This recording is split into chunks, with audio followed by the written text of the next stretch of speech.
색채 지각에 대해서 공부를 하고 있습니다. 자, 우리 색채 지각에 대한 이야기를 하고 있는데요. 색채 지각의 원리에 대한 이야기를 했고요. 요소 뭐 이런 거에 대한 얘기를 했는데, 자, 이 시간에는 이제 우리 기존에 이제 광원에 대한 이야기를 했으니까 이제 물체에 대한 이야기를 하겠습니다. 자, 물체. 자, 기본적으로 물체라는 것은 우리 세 가지가 있다라고 얘기했었죠. 그죠? 뭐가 있다 했습니까?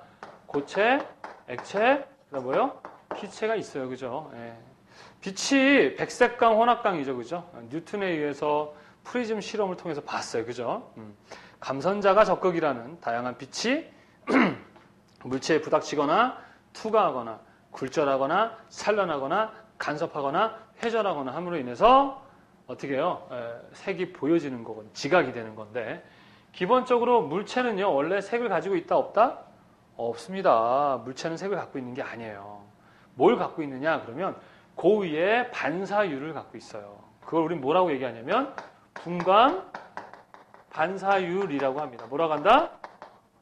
분광 반사율. 자, 물체가 있으면 빛이 와서, 자, 고유의 분광 반사율에 따라서 자기와 파장이 맞는 것들은 어떻게 해요?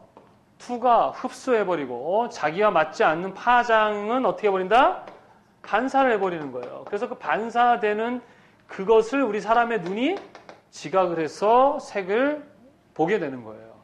그래서 빛과 물체와 눈이 있어야 된다고 얘기를 했었고요. 그죠? 그 시간에 빛에 대한 이야기는 마무리를 했습니다. 자, 그러면은 이 반사되는 뭘 갖고 있다? 분광 반사율, 또 분광 투과율이라는 게 있습니다. 하여튼 그 정도만 아시면 될 것 같아요. 굳이 분광 반사율을 계산하고 그럴 거는 물리학자나 되시고, 우리는 거시적인 공부입니다. 거시적인 공부와 미시적인 공부, 중범위적 공부, 이거는 이제 얼마큼 더 심도 있게 공부하느냐인데, 우리는 거시적이에요. 한국사를 공부한다면 큰 흐름만 이해하시면 되는 거지. 1850 몇 년에 어쨌네. 이거는 이제 고등학교 가서 공부하시는 거고요. 우리는 거시적인 공부를 하시는 겁니다. 자, 여하튼 이렇게 분광 반사율을 갖고 있는 거. 그래서 빛이 물체를 부닥치고 반사할 때 완전히 다 흡수해버리고 투과하면은 무슨 색?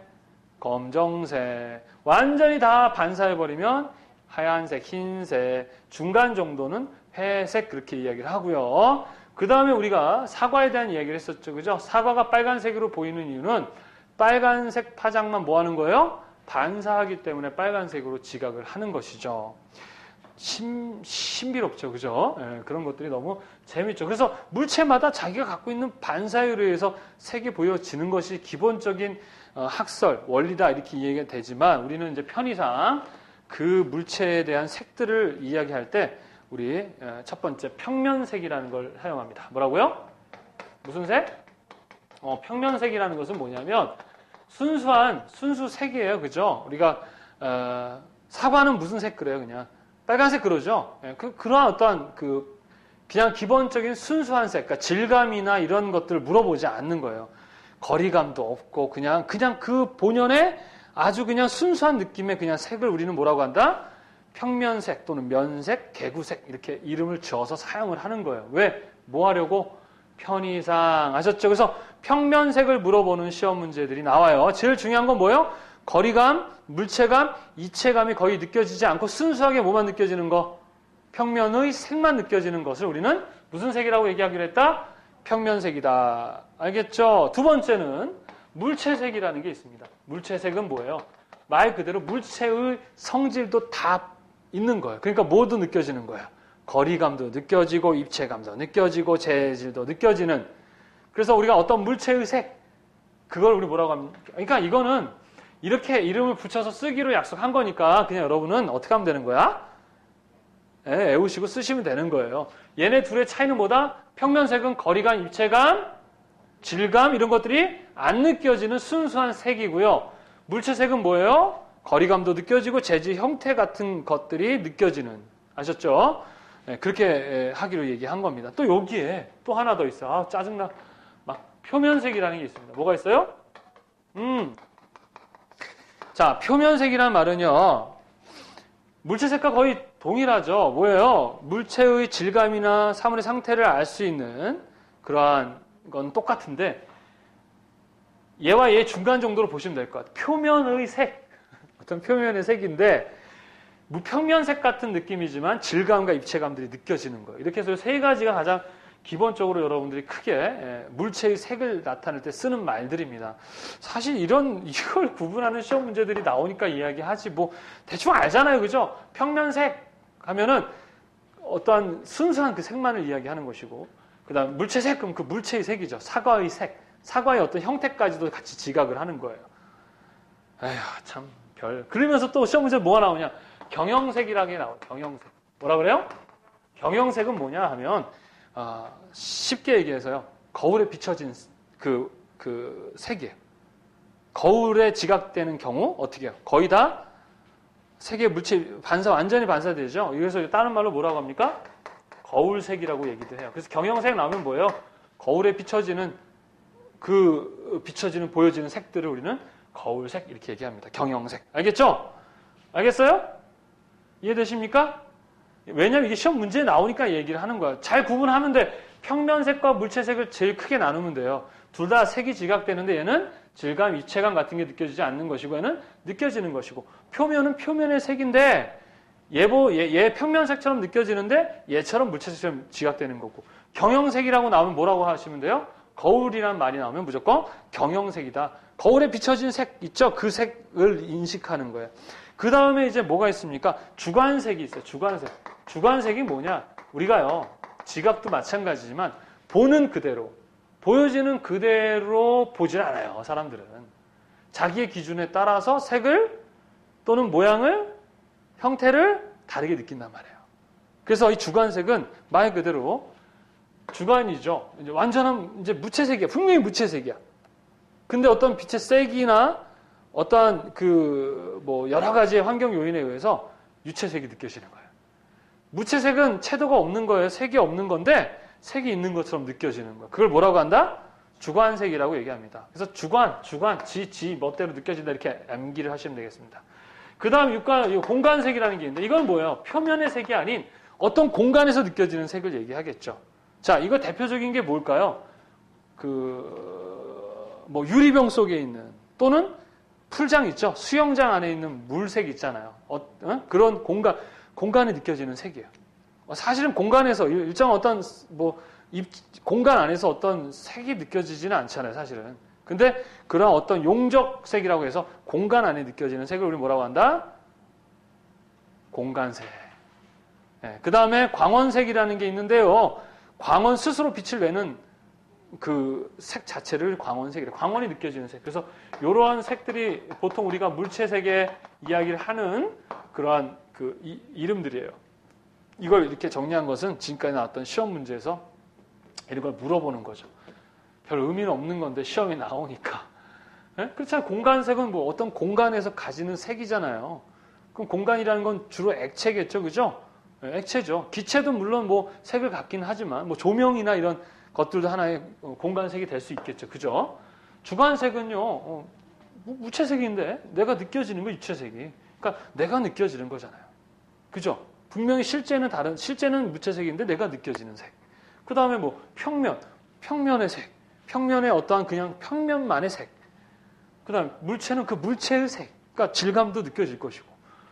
그런 것들이에요. 그래서 이런 게 시험 문제에 출제가 돼요, 안 돼요? 됩니다. 그래서 이거를 알아두시면 되겠어요. 그래서 물체는 이 정도만 아시면 될 것 같아요. 자, 다시 한번. 자, 우리 지금 이제 두 가지에 대한 얘기가 끝났습니다. 첫 번째 뭐에 대한 얘기 했었어요? 자, 광원에 대한 얘기 끝났죠? 그죠? 두 번째 뭐야? 물체에 대한 얘기를 했어요. 그죠? 그죠? 자, 광원에 대한 이야기 첫 번째 뭐에 대한 얘기 했어요? 요소 세 가지 필요하다. 빛과 물체와 눈이 필요하다. 그죠? 그리고 빛이 갖고 있는 학설에 대한 얘기도 했어요. 그죠? 입자선이, 파동설이니, 전자기설이니 이런 것들. 그 다음 또 뭐에 대해서 배웠습니까? 그 다음에 광원에 대한 이야기도 했었죠. 그죠? 인공광원과 자연광원. 그 다음 또 뭐에 대해서 배웠습니까? 뉴턴이 실험한 어떠한 분광 실험에 대한 얘기를 했습니다. 그죠? 그래서 갖고 있는 가시광선과 기타 광선들의 어떠한 입자에 대한 이야기를 했었죠. 그죠? 자, 그 다음 물체는 뭐예요? 뭘 갖고 있다? 분광, 반사율을 갖고 있다. 그 다음에 각각 갖고 있는 고유의 물체 색에 대한 이름들에 대한 이야기를 했죠. 여기서 이제 시험 문제가 출제가 되는 거예요. 만약 출제가 여기서 한 문제 내지 한 3문제 이상 반드시 출제가 되고요. 또 가장 시험 문제에서 또 많이 출제되는 부분이 어디냐? 그럼 바로 눈에 대한 세 번째 뭐예요? 눈에 대한 시험 문제는 반드시 한 문제가 출제가 됩니다. 그래서 이 세 가지는 기본적으로 색을 지각하는 기본 요소이면서 지각 원리가 되는 거예요. 아셨습니까?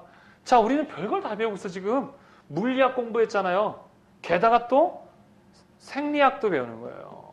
이렇게 디자이너는요. 학제적이라고 하래요. 학제적. 다양한 학문을 같이 함께 해서 디자인을 하는 거예요. 이거 왜 배우냐고, 이거 우리가. 왜 우리가 물리학자야? 왜 물리학을 배우냐고. 그죠?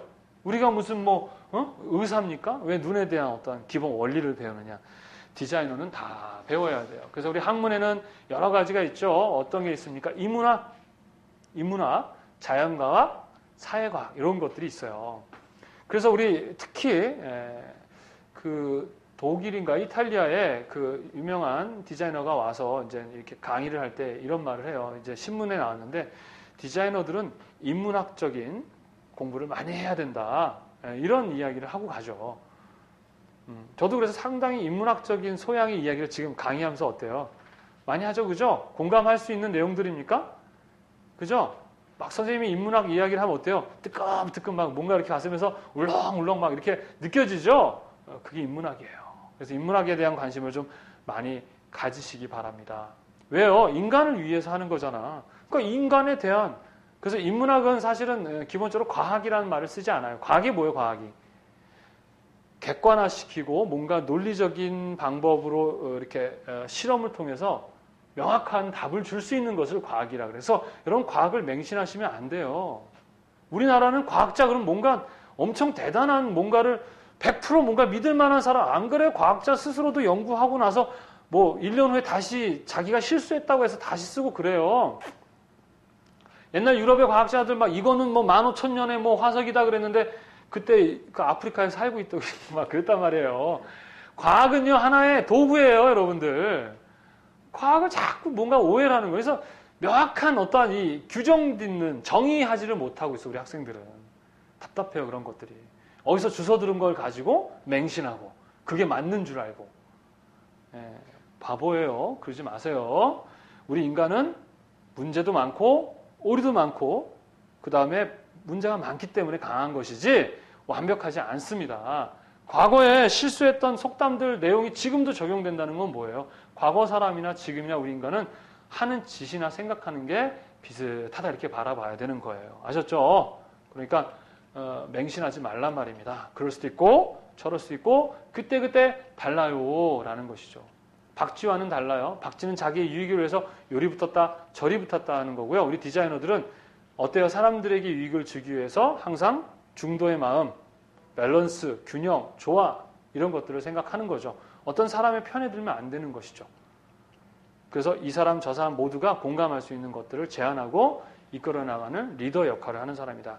그래서 우리는 눈에 대한 것도 공부를 해야 된다. 자, 눈을 이야기하는 것은 눈을 통해서 최종적으로 우리는 색을 지각하고 뇌에서 분석해서 인식을 하는데 너무 신기해. 너무 신기해. 저는 이 눈이 제일 신기한 것 같아요. 안 신기해요? 선생님 보이지 않아요? 그죠? 그래서 이렇게 볼 수 있다는 걸 상당히 감사해야 되는데 여하튼 뭐 시험을 보는 거니까 시험 문제는 어떤 것이 나오냐 그러면 첫 번째는 눈의 구조를 물어보면서 이 눈의 구조를 물어보면서 함께 이 눈의 구조와 비슷한 역할을 하는 기능을 가진 장치가 있는데 뭐예요? 카메라입니다. 뭐라고요? 여러분들 카메라 있을 텐데요. 이런 식으로 이제 카메라가 있어요. 자, 카메라와 사람의 눈을 연결시켜서 물어보는 시험 문제가 종종 나오고 있고요. 또 이 카메라의 기능은 우리 인간의 눈의 기능과 상당히 일치하기 때문에 여러분들이 나중에 뭐 카메라를 공부하실 때도 상당히 도움이 되겠죠. 네. 자, 그러면 우리 눈엔 여러 가지 막 진짜 뭐 다양한 기능이 있는데 그 중에서 여러분들이 이제 가장 크게 알아야 될 것은 뭐냐 그러면 일단은 카메라와 눈의 기능은 비슷하다라는 것이고요. 첫 번째는요. 우리 눈을 보게 되면 어떻게 돼 있습니까? 이렇게 돼 있잖아요. 이렇게 돼 있고 이 눈 안에 이렇게 돼 있죠. 그래서 예전에 저게 이렇게 그 빛 랜턴 가지고 이렇게 눈에다 탁 대면요. 요 안에 있는 요 구멍이 작아져요. 쭉 하고. 그 다음에 빛이 없으면 어떻게 해요? 커져요. 그걸 내가 명령합니까? 작아져라. 그럼 작아지고, 커져라. 그러면 아니에요. 내 몸 안에서 감각의 신경이 자동으로 조절하는 거죠. 왜 그럴까요? 마찬가지로 이 눈 안에는 무엇이 들어오게 되죠? 빛이 들어오면서 그 빛을 통해서 색도 지각하고 형태도 지각을 하는 것이에요. 마찬가지로 카메라에 어떤 부분이 들어오는 부분이죠? 렌즈라는 부분이 바로 뭐예요? 빛이 들어오는 구멍입니다. 아셨습니까? 마찬가지 그래서 카메라도 빛의 예술인 거예요. 그래서 사실 사진을 잘 찍는다라는 것은 어떠한 상황의 환경에 어떤 만큼 빛이 있는가, 그 빛을 얼만큼 받아들여서 촬영을 해야 하는가 이런 것들에 경험이 많은 사람들. 그래서 빛을 가지고 아주 자유자재로 자기가 원하는 그런 걸 구현낼 줄 아는 사람들. 그리고 그 안에 스토리를 담을 줄 아는 사람들. 이런 사람들을 우리 카메라 작가라고 얘기를 하는 겁니다. 여하튼 눈은요. 어떤 정보를 받아들이고 빛을 받아들이고 형태를 받아들일 뿐이지 판단하고 어떤 정보를 처리하는 건 어디서 합니까? 뇌에서 한다는 거. 이거 너무나도 기본적인 것이에요. 그죠? 자, 그럼 여기에 보면 빛이 이 각막을 통해서 요 바깥에 있는 요 막 있죠, 막. 요 막. 우리 눈에도 보면 이렇게 촉촉한 요 막이 있는데 이걸 뭐라고 합니까? 각막이죠. 이 각막은요, 외부로부터 들어오는 뭐예요? 먼지나 또는 지저분한 그런 것들이 요 각막에 묻거든요? 그리고 나서 묻으면 어떻게 합니까? 자동으로 눈이 깜빡깜빡거리면서 우리 자동차 와이퍼처럼 깜빡깜빡거리면서 눈물이 나오면서 씻겨내면서 요 뒤쪽으로 다 처리를 하죠. 근데 가끔 이제 뭐 아주 큰 이런 유리 조각 같은 게 들어갔는데 문질러 버리면 어떻게 되죠? 찢어지겠죠, 그죠? 그럼 각막이 망가져서 실명하는 경우도 있어요. 그럴 경우에는 이제 각막을 어떻게 해요? 기증받는 거죠. 그래서 이 각막의 부분을 기증받아서 넣으면 보지 못했던 사람들이 보는 거예요. 그런데 이제 이 자체 눈에 문제가 생긴 사람들은 눈 하나를 바꿀 수 있는 기술이 있는지 모르겠어요. 거기까지는. 여하튼 각막은 그런 역할을 하고요. 요 안에 빛이 들어오는 이 구멍 안에 들어올 때 요 양쪽의 것이 어떻게 해요? 줄어들었다가 늘어났다 하잖아요. 그걸 우리는 뭐라고 합니까? 뭐라 그래요? 요거를 뭐라 그래요? 홍채라고 얘기를 해요. 홍채. 아예 홍채. 자, 홍채는요.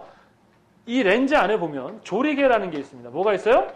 조리개. 그 다음에 셔터라는 게 있는데 조리개는 항상 열려져 있는 거예요. 셔터는 닫혀져 있는 거고 조리개는 어떻게 해요? 빛이 만약에 없다 그러면 조리개 구멍을 많이 열어서 빛을 많이 받아들이고요. 빛이 많다 그러면 어떻게 해요? 조리개를 줄여드는 거예요. 그래서 조리개가 우리 인간의 눈의 홍채와 어떻다? 같은 역할을 한다. 이거 시험 문제에도 많이 출제가 되는 부분입니다. 아셨습니까? 이해돼요? 네. 그 다음에 요 빛이 들어온 요 부분을 우리는 수정체라고 합니다. 뭐라 그래요? 뭐라고 한다? 수정체. 이건 우리 뭐랑 같은 거겠어요? 뭐예요? 렌즈잖아. 렌즈 빛이 들어오는 부분이죠. 홍채는 조리개, 수정체는 렌즈다. 알겠습니까? 자, 그럼 빛이 이렇게 들어오면 우리 그 눈 뒷부분에 여기에 센서가 달려 있는데 빛이 들어오면 이 센서에 빛이 닿겠죠. 그죠? 그럼 여기서 뭔가 반응이 일어나는 거예요. 전 잘 모르겠지만 신비롭죠. 그죠? 요걸 우리는 뭐라고 합니까? 뭐라 그래요? 망막이라고 얘기를 하는 거예요. 망막은 자, 카메라도 렌즈와 셔터, 조리개 지점의 뒤쪽에 뭐가 있습니까? 필름이라는 게 있어요. 뭐가 있어요? 필름에 빛이 닿으면 그 필름에 상이 맺히는 거예요. 그래서 그 암실에 가서 현상하고 인화해가지고 보여지는데 우리는 이게 뇌로 전달이 돼서 순식간에 그러니까 보는 즉시 처리가 바로 되는 거죠. 이런 컴퓨터가 어디 있냐고. 만약에요 우리가 보는 것보다 1초나 2초 늦으면 정말 큰일 나는 거죠. 공이 막 날아오는데 날아오고 있는데 아픈 거지. 피하기도 전에 아픈 거예요. 근데 거의 우리는 어떤 뭐가 날아올 때 나도 모르는 순간 피하게 되는 거죠. 놀랍지 않습니까? 그쵸? 참 놀라워요. 그래서 망막은 필름과 같은 역할을 한다. 뭐로 한다? 그래서 요 세 가지를 물어보는 시험 문제가 어때요? 많이 출제가 됩니다. 아셨죠? 외워두시기 바랍니다. 홍채는 조리개, 수정체는 렌즈, 망막은 필름이다. 아셨습니까? 자, 그 다음에 또 이제 많이 나오는 문제가 뭐냐면 중심화라는 건데요. 이 망막의 중심에 위치되어 있는 아주 시세포가 가장 많이 들어가 있는 부분을 우리는 뭐라고 한다? 뭐라고 한다? 중심, 뭐라 그래요? 와라 그래. 중심와, 중심와라고 해요. 다른 말로는 황반이라고 얘기합니다. 뭐라고요? 이 황반과 중심화는 세포가 많이 밀집되어 있다 보니까 선명하게 상을 보게끔 해주는 역할을 하는 게 바로 중심화, 황반 그렇게 얘기를 합니다. 아셨어요? 그 다음에 맹점인데요. 자, 여기에 이렇게 우리 신경이 있어서 시신경이 있는데, 자, 맹점은요, 맹점이라는 것은 시세포는 없습니다. 그러니까 눈에 있는 세포인데요. 세포는 없지만 이 뇌로 가는 시신경에 있는 다발 있죠? 이 통로 있죠? 이 통로를 뭐라고 해요? 맹점이다라고 얘기를 합니다. 그 외에도 뭐 전문적인 용어들이 있을 거예요. 그러나 우리는 거기까지 알 필요가 있다 없다? 없다. 아셨죠? 네, 그래서 첫 번째, 눈을 공부할 때 첫 번째 시험 문제가 많이 출제되는 것은 눈의 구조와 카메라를 연결시키는 것과 그 다음에 이 중심화는 어떤 역할을 한다? 선명한 상을 맺게 하는 뭐예요? 시세포가 많이 맺혀 있다라는 거. 그 다음에 맹점이라는 것은 시세포가 없는 다발 통로의 역할을 한다는 거. 이 정도가 시험 문제에 출제가 됩니다. 알겠나요? 자, 그 다음에 두 번째.